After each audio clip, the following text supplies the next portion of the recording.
Hello, everyone, and welcome back to another awesome episode of the Unstoppable Mumpreneurs Telesummit. Today, we have been truly blessed to have a wonderful woman, wonderful mumpreneur, another one here with us. Her name is Emma Sargent, and I'll tell you a bit more about Emma, but you stay tuned because you have a lot more to learn from Emma. Just absolutely awesome nuggets. So Emma is a specialist at creating streams of income from information products. Together with her husband, Tim Ferron, she is the co-owner of the Extraordinary Coaching Company and the co-founder also with him of the Extraordinary Experts Academy. The Academy is dedicated to helping authors, speakers, coaches, trainers, and experts create information businesses that have real value to them and their clients. Author of 3 books, with two more in the pipeline, Emma has been in the information business for over 20 years, training and coaching internationally a diverse range of business leaders from multinationals to one-man, one-woman bands. She started her career in sales and considers that she has been in sales all her working life. She has a psychology degree and is a master practitioner and certified trainer of NLP. Emma has a portfolio of business projects, partnering with celebrities, athletes, and well-known figures in the business and internet marketing world, all with the intention of creating passive income streams and vibrant and valuable information businesses. Emma, welcome to our summit. Thank you, Cheryl. I'm absolutely delighted to be here, and thank you for inviting me. You're very welcome, and thank you. Thank you for being here with us. Now, Emma, let's get in there with the thick of things. Can you tell us a bit more about yourself? I know I read a bit, but that's only a tiny speck. Tell us a bit more about yourself, your kids, your business, your journey as a mumpreneur thus far, and what made you decide to go into business on your own with your husband?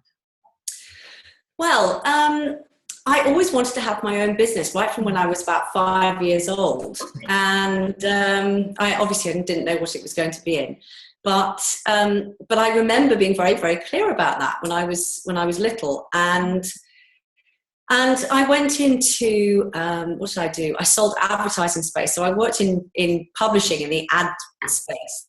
Mm-hmm. For quite a few years, and did a lot of training and development of my peers and my teammates and the graduates that used to come into the program, into the company.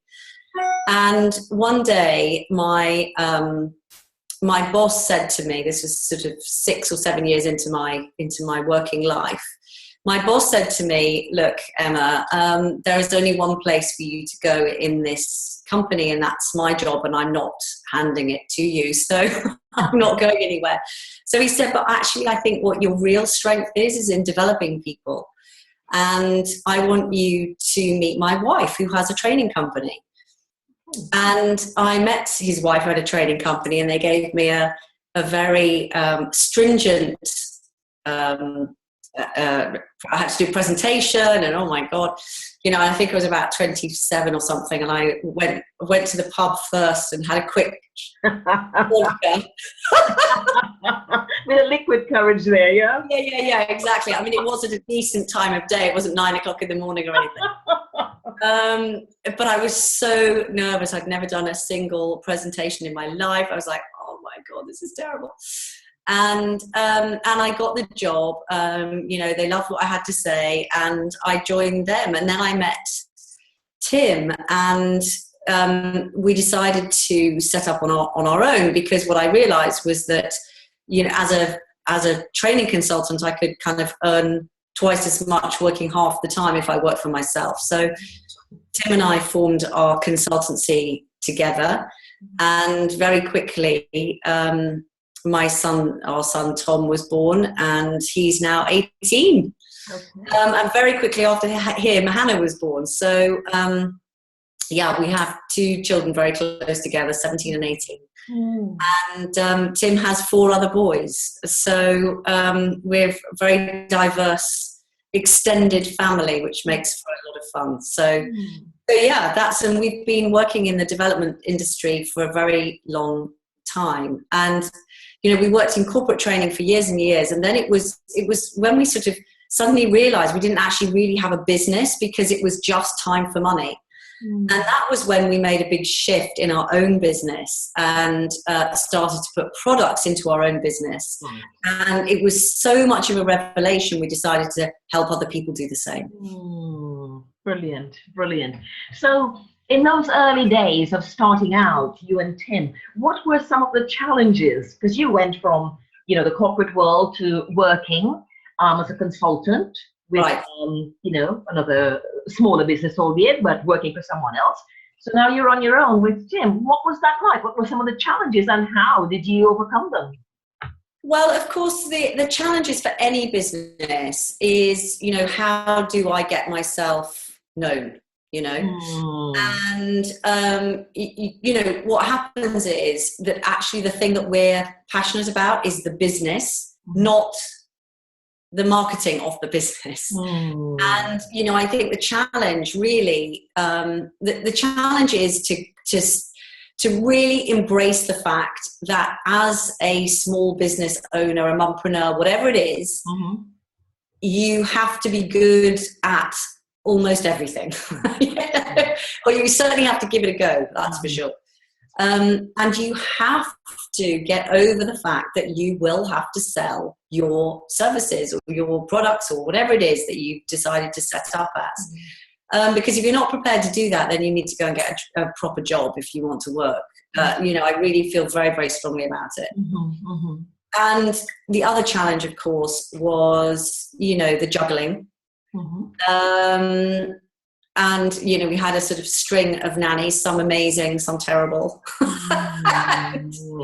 And we tried to, at some point, I think after about 3 or 4 years, we went, right, okay, we're both self-employed to all intents and purposes. Yeah. Let's, share the childcare and make sure we never work on the same day. And that's what we chose to do. So I consider myself extremely lucky that I was able to do that. We basically sort of job shared, really, for quite a lot of years. And we didn't have any help with the kids after they were, I guess, 4 or 5. We've never had any help with them since. So there's been a lot of balancing over the years. No kidding. Well, this particular piece is the first time I've heard it on the summit about, fortunately for you, you've been able to do that because both yourself and your husband, ran a business together. Exactly. I'm very lucky. You were very lucky, yes. And fortunately, your husband was willing and embraced the idea of sharing your childcare responsibility, because I think that's the thing that's come up as a constant throughout this summit, the challenges of childcare, which as mom we face, whether we're self-employed or salaried employed in another organization, it is a challenge. Yeah. Yes. Oh my goodness, it's certainly a challenge. I mean, I remember one time I was running a conference for 70 people at a massive corporate, and that morning I'd had to have a temporary nanny for some reason. And the kids were really small, 2 and 3. And this nanny phoned up in the morning and said, "Oh, sorry, I can't come in." And I was like, "What do you mean you can't come in?" And Tim was away, also running a workshop, so it wasn't like I could suddenly pull him back in. I said, what else do you mean you can't come in? "Oh, no, I can't come in." And I mean, she was on her last week in a temporary position. She didn't really care whether she came in or not. But oh my goodness, it was like 7:30 in the morning. I phoned the client. I said, here's what's happening. I'm really trying to find cover. I just want you to know that I may be late, or whatever. I was like, oh my God. And what was interesting was 2 things. Well, I did manage to get cover. For some reason, the universe was on my side that day, because my dad happened to be somewhere else across London with my sister. and hot-footed it over to me, and had his first baptism by fire of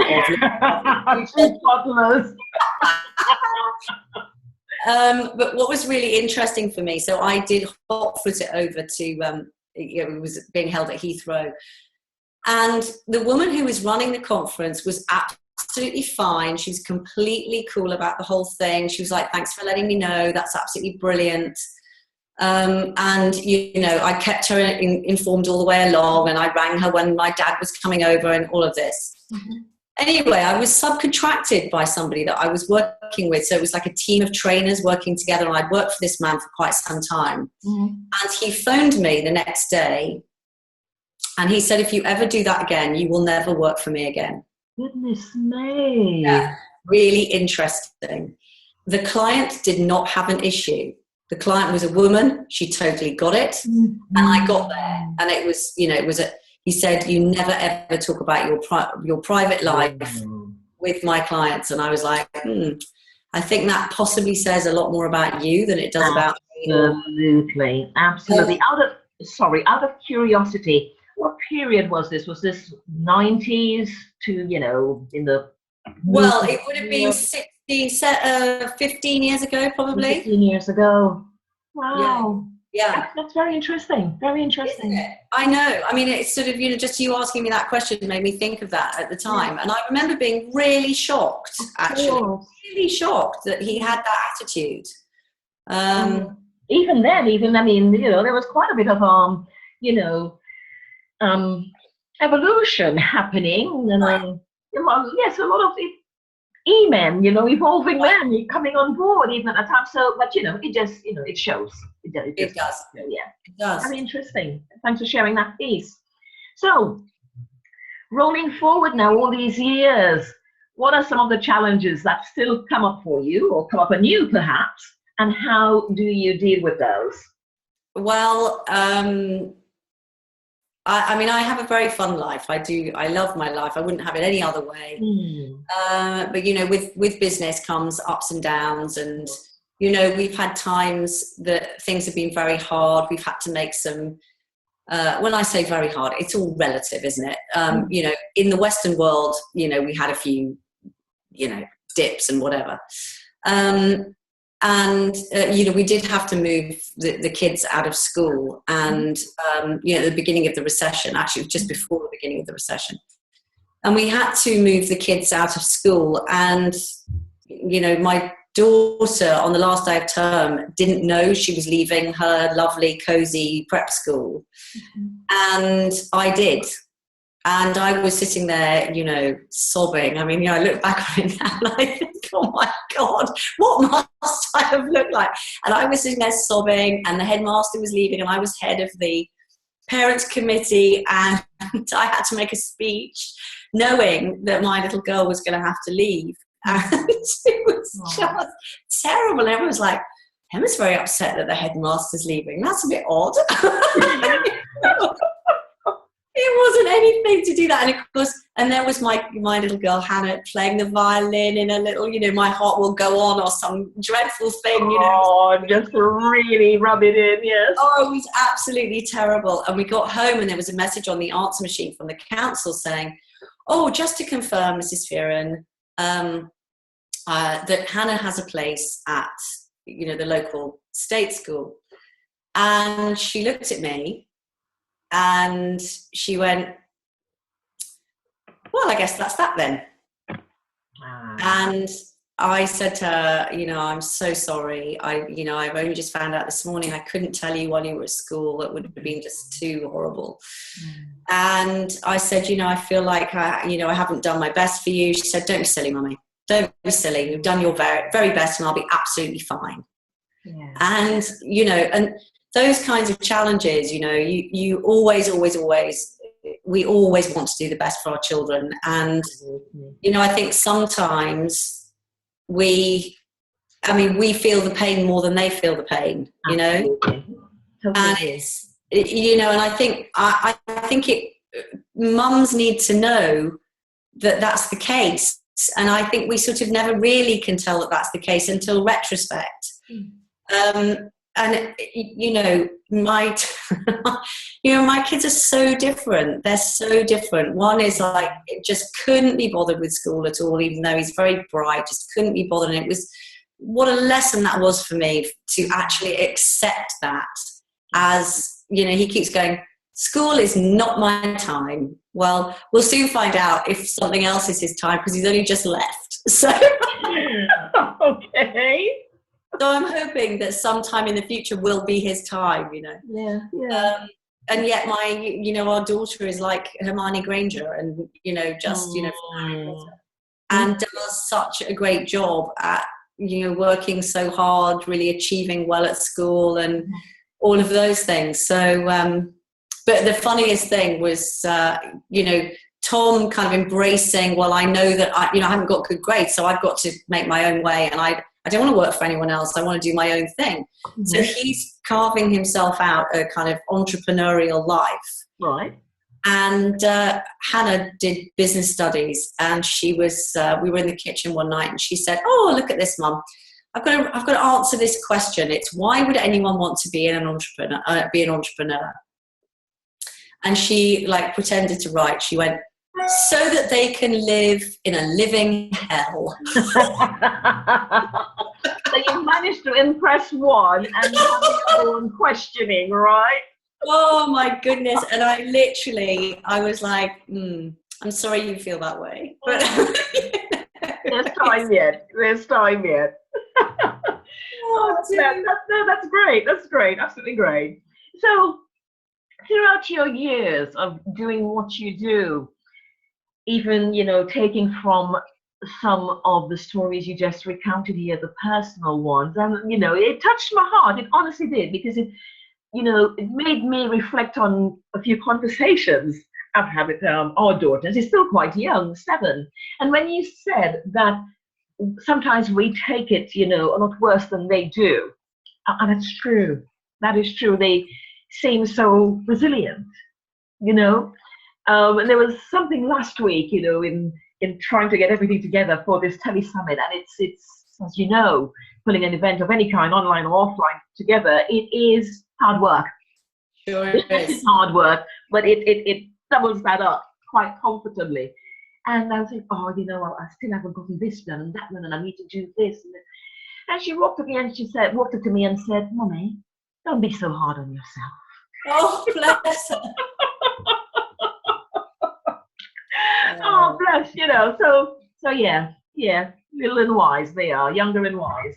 Well, and I tell you what else I have really learned over the years is that as your children get older, they need you more. And I think that's very, very true these days, especially. And I think, you know, the wonderful thing about working, I mean, essentially from home. So, you know, my husband is actually in our office because I thought I would get out. So I'm in the kitchen talking to you.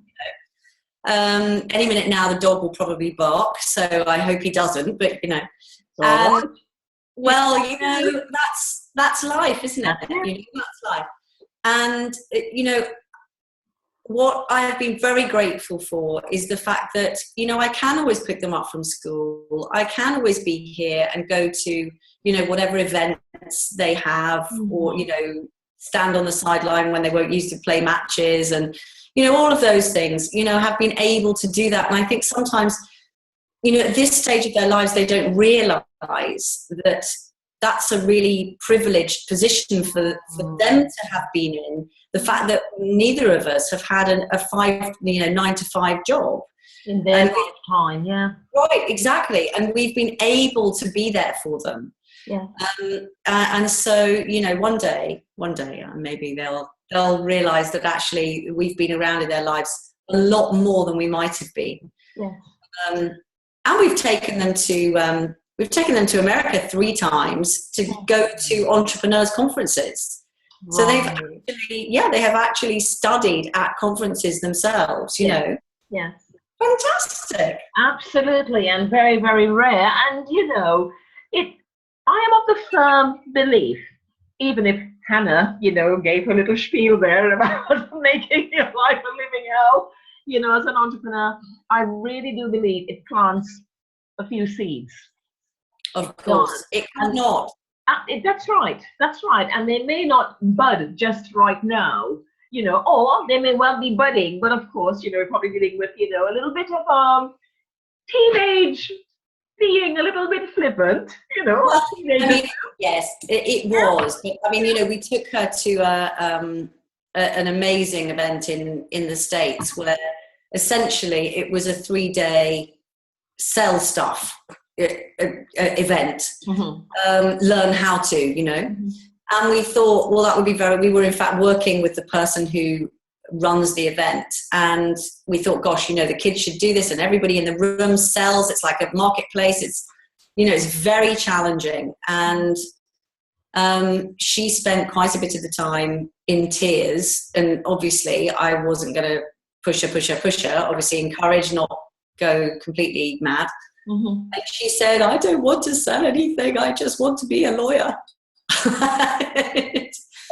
Whereas, Tom was like on fire suddenly, so, we just, what I really feel as, if you like, I mean, saying that we're kind of mentors to our children sounds a bit ridiculous in some ways, except it isn't, because we have a massive influence on our children. We do.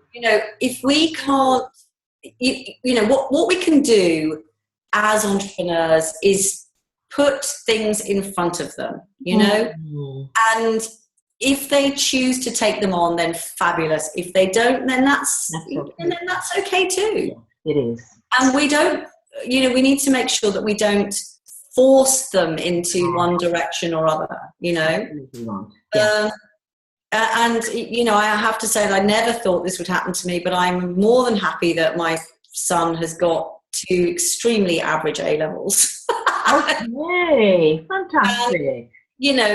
I mean, I'm very happy that actually he doesn't care. He wants to do something else. He doesn't want to go to university. He's happy to forge his own way. And I mean, as long as he's happy, then great. I think that's okay. It's funny you said that, because I know with myself, if I should, bare my soul here, not to take away from what, interviewing you.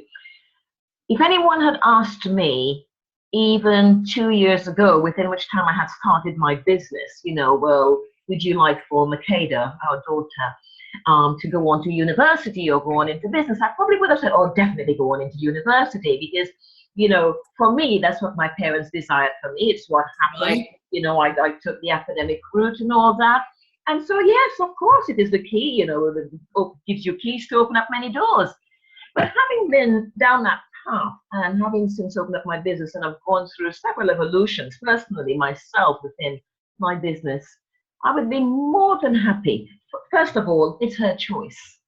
Right. It's her choice. And I would be equally happy if she would choose the entrepreneurial route, which is what of course, she's only 7 and she sings that song a lot. And, I probably sees herself quite clearly, running Femessence one day. Yes, sir. But still quite young. So I think it's, well, this might come up in the other answers that come to the other questions we have later, but it's allowing our kids the choices, opportunities. That's right. For those choices. I think it's important. All right. Lisa, sorry. No, that's right. I'm agreeing with you. Okay, great.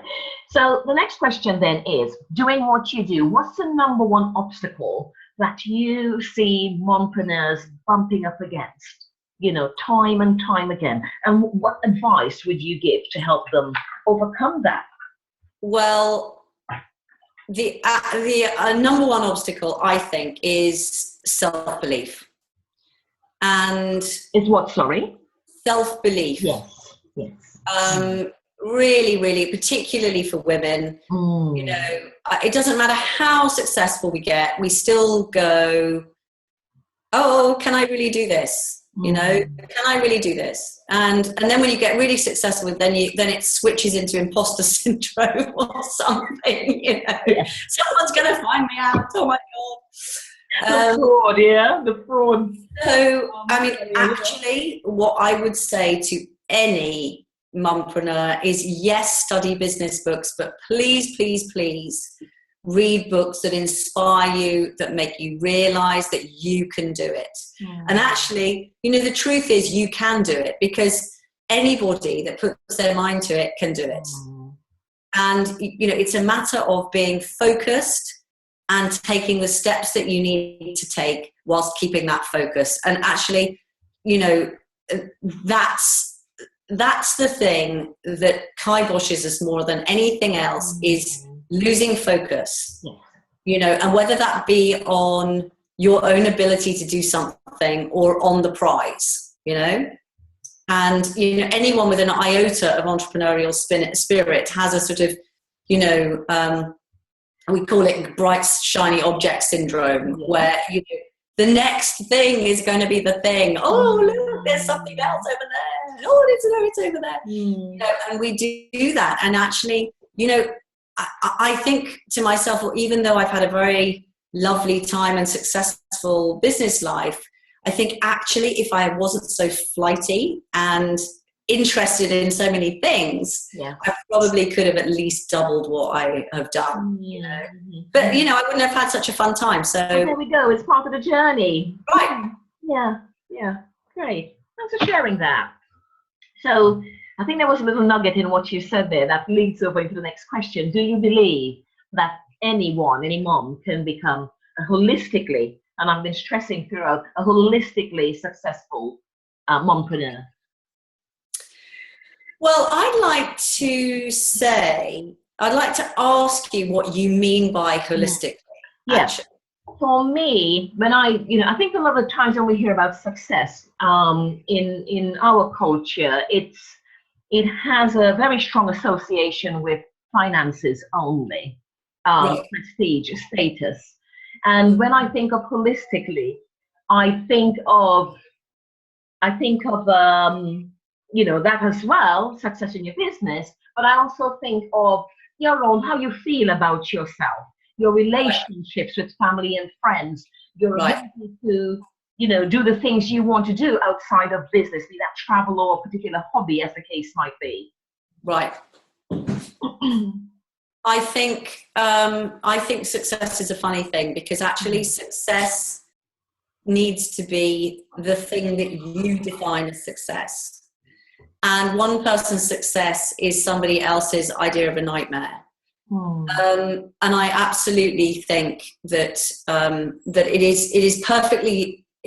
is perfectly possible for everybody to have the success that they want, whilst understanding that life is about the whole thing, and we're very, very hard on ourselves, women, particularly women in business. Very hard on ourselves. We feel guilty all the time. And you know what? Guilt is such a wasted emotion. It's such a wasted emotion. Nobody thanks you for feeling guilty. And I think that actually you have to realize that you can't do everything. And I do not subscribe to the you can have it all stuff. You can't, actually. You can have an extremely lovely life. But you can't have, it always made me laugh, when, Nicola Horlick's book, You Can Have It All. Well, you can have it all as long as you have 5 nannies. Well, that's not success to me. That's not having it all to me, My having it all is really quite different from that. And I think that we need to be very, very clear about what success is like for us. Exactly. And to make sure that you celebrate those successes and you don't keep beating yourself up and thinking, oh, that's not successful. Oh, unless I have, a 6-figure business, I'm not successful. Or unless I make £500,000, I'm not successful. Do you know what? If you put yourself out there and somebody wants your stuff and you're happy in yourself and you have happy children, you are successful. Absolutely. In my mind, and I think that, success is such a overused and actually underdefined word. Mm-hmm. And is that because it means different things to different people? Exactly. I mean, you know, if you don't define it for yourself, how do you know when to celebrate? Exactly. I agree with that. Lovely. No, thank you for that piece. I think that will set a lot of people straight, Nick. Definitely set a lot of people straight. Oh, fantastic. So, you know, we've been talking for years about work-life balance, and in the last little while I've been hearing more about the blend. And which do you tend to lean more towards, you think? Work-life balance or blending? Well, here's the thing. I mean, I'm not very good at subscribing to either of those because we've had that. You know, I went to a fabulous talk by Jane Werwand, who is the owner of Dermalogica. Okay. And she's a fabulous speaker. And anybody, if you ever get to talk, you know, to be able to listen to her, she's wonderful. Anyway, one of the things that she said, which really hit me hard, because I was right in the middle of, you know, really trying to balance things, really feeling like I was getting it all wrong. And she said this sentence, and that is, balance is for ballerinas. Right. And she said there is no such thing as balance. There's compromise. And that's what we have to learn to live with. You have compromise. But you know what I have really found, and, you know, particularly my daughter pulls me up on this. Mind you, they can jolly well talk teens. You can't get their attention, love nor money, can you? But, you know, what I think is really vital is that what we learn is not to have one ear on one thing and one ear on something else. You know, when your children need you, be present. Yes. You know, be present, even if it's 15 minutes that you go, I'm having this 15 minutes now, and I will not be interrupted. I will not take a phone call. If the phone rings, I'll phone them back. No one will die if I don't answer the phone. You know, and that's what we have to do. We have to compromise, but stay focused and be present in whatever task we're doing. And that's, you know, it's very easy to say that and much less easy to do it. Yeah. But I think that if we try to do that, we will have more happiness than if we try and do everything all at once, because actually it's not possible. You just feel that. You know? I hear you there. Lovely. I actually heard, excuse me, it might have been one of her YouTube videos. No, it was Oprah's Super Soul Sunday, and she had Ariana Huffington on. Oh yeah. Yes, and she spoke about that balance and the need to be present.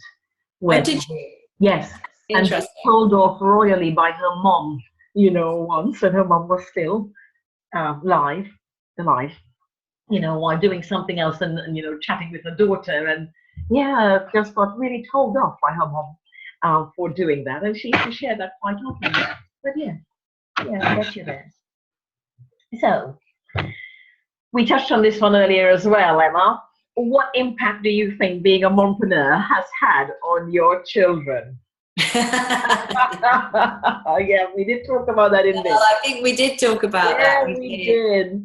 But I hope, because the thing that I want for all my clients, for, you know, it's kind of my mission in life, if you like, is to help people have choice. And I hope that it makes me feel a bit emotional. It makes, you know, I hope that that's something that I've instilled in them.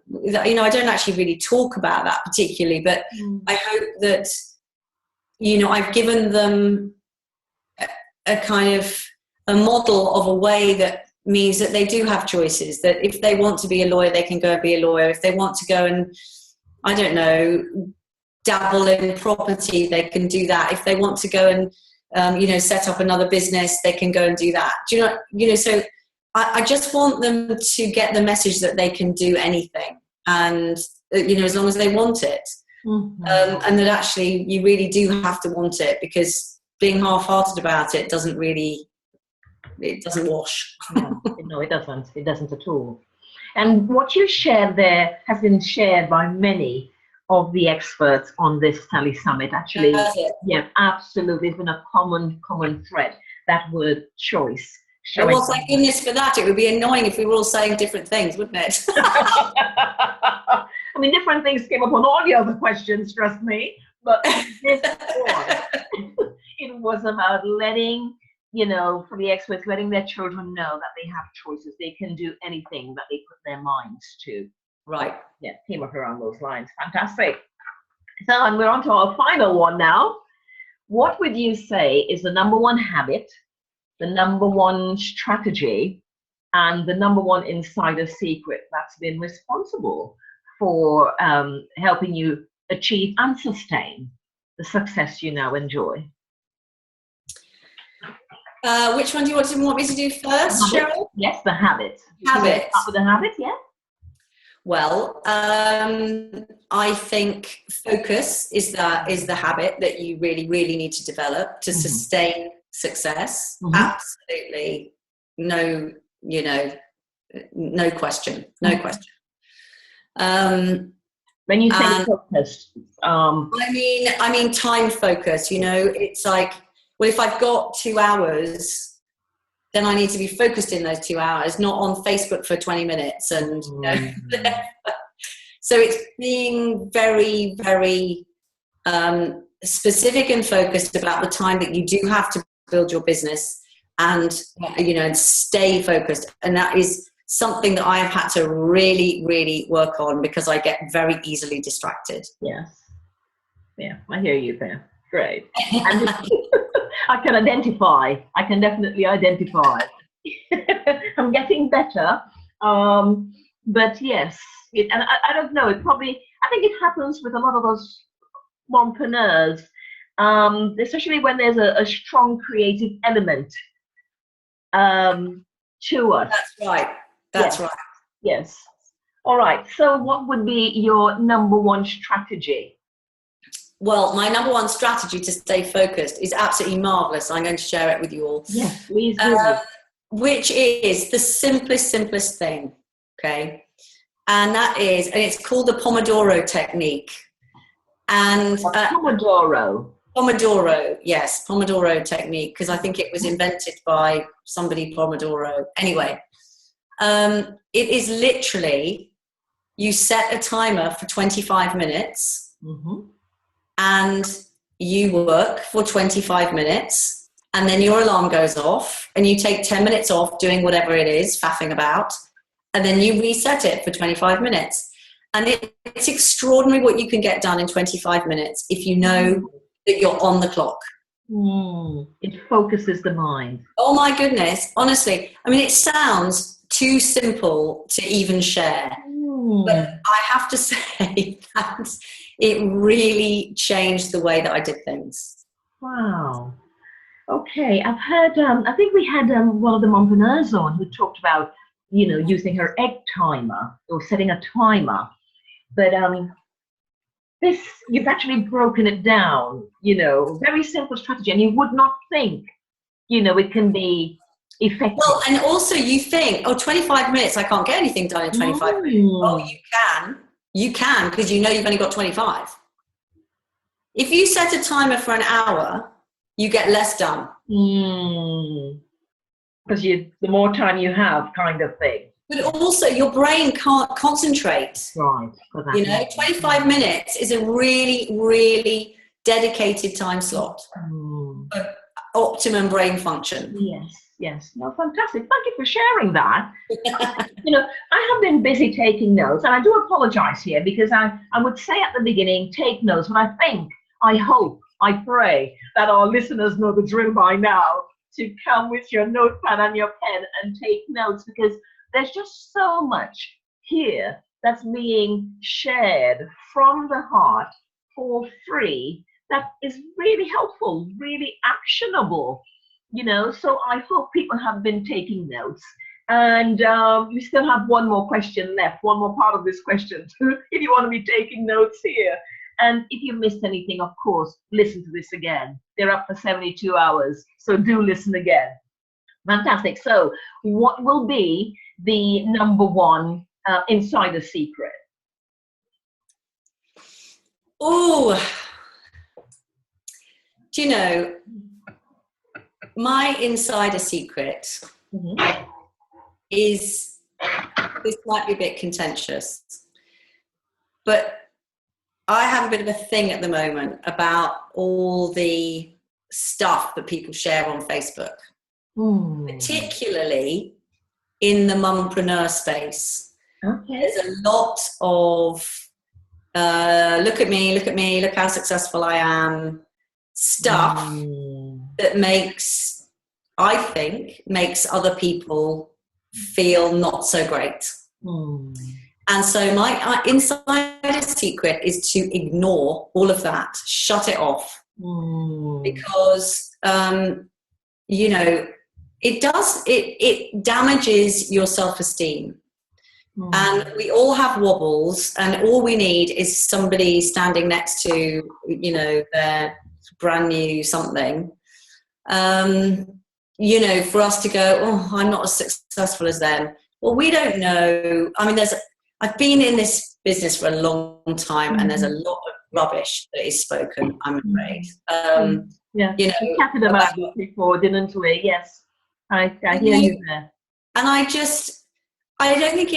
don't think it serves others, and particularly it doesn't serve other women to kind of brag about how successful you are, when actually,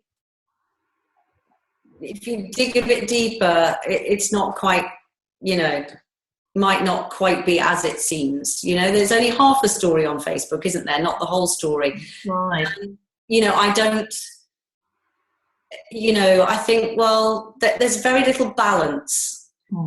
And, people are either talking about catastrophe or they're talking about how brilliant they are. And there's not, there doesn't seem to be anything in between. In between, yeah. Do you know what I mean by that? I hear you. I do hear you.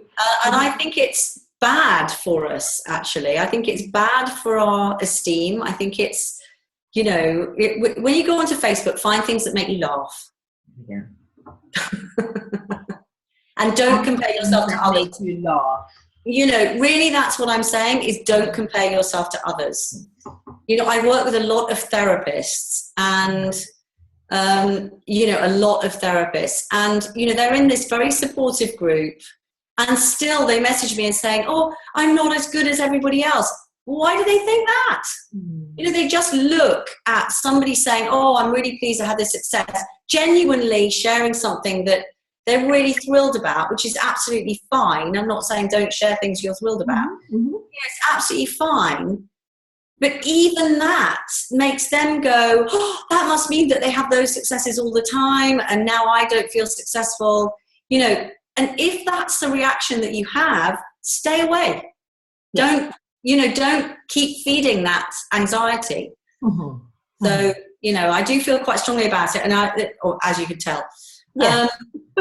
Particularly because I have teenagers, and I see a lot of teenagers with very low self-esteem because of all the nonsense that goes on about everybody's lives being perfect, and they're not. Yeah. No, I think that there is what you said there was quite powerful, Emma.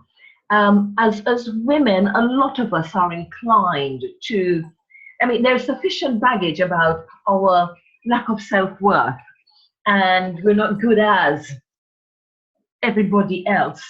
And yes, there is something to be said about Facebook. There is a very positive side, as we know, to Facebook, but there is also a very potentially damaging side. And that's no fault of Mark Zuckerberg's. It is, what some individuals have chosen to post. And the bit about, a lot of people in the coaching space who would, sometimes I can see that there are those who, they put it out there as if to say, you know, you can do this too. This has been my honest, authentic story. Absolutely. You can do this too. And there are those who the you can do this too is not tagged on at the end. And Right. yes, women can you know, I think just feel or experience further setbacks there. So And here's the thing, Cheryl. I mean, you know, I'm not saying that people who post positive things shouldn't post positive no, things. I hear you. You know, I just think that sometimes, even with the intention of, oh, I'm really excited or whatever, I just think for other people, being on the receiving end is not always positive for them. That's all I'm saying, really. I don't want to sound like a right old stick in the mud. No, not at all. And it did not come across this way. I'm actually agreeing with what you said, because there are elements of what's posted that, yes, can be quite damaging and also do the industry quite a disservice. Right. I think that's the other piece that I sometimes, you know, feel quite a bit of concern about. Not all of it. There are not at all. There's some fabulous coaches doing a fantastic job out there, including all 22 of you amazing women on this panel. But yeah, there is that little bit to watch and be wary of as well. Great. Well, thank you so much. Brilliant stuff. I'll hand it over to you to tell us more about your free gift offer. Well, what I wanted to do was, you know, when I was in a situation where I thought, oh, what business can I put out there? I happened to be in the space where my son was still a bedwetter at 10.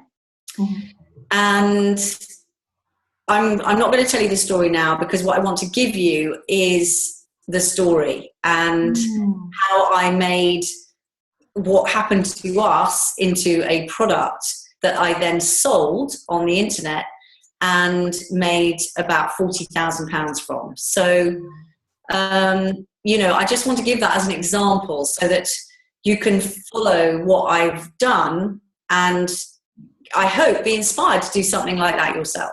Fantastic. Well, the link and the information to go with that will be posted on this website, and I've seen it. I've seen that product, and I found it your free gift offer. I found it immensely inspiring. Very inspiring. Good. Yes, so I do encourage our listeners to head over there and be similarly inspired. Okay. Thank you. You're very welcome, Emma. Thank you so much for sharing, taking the time, showing up here today and sharing such awesome nuggets with us. Not at all. Cheryl, it's been a delight. Thank you so much for inviting me. You are very welcome. So we're going to say goodbye to our listeners. Bye, everyone. And thank you for showing up as well. All right, take care. Bye. Bye. Emma.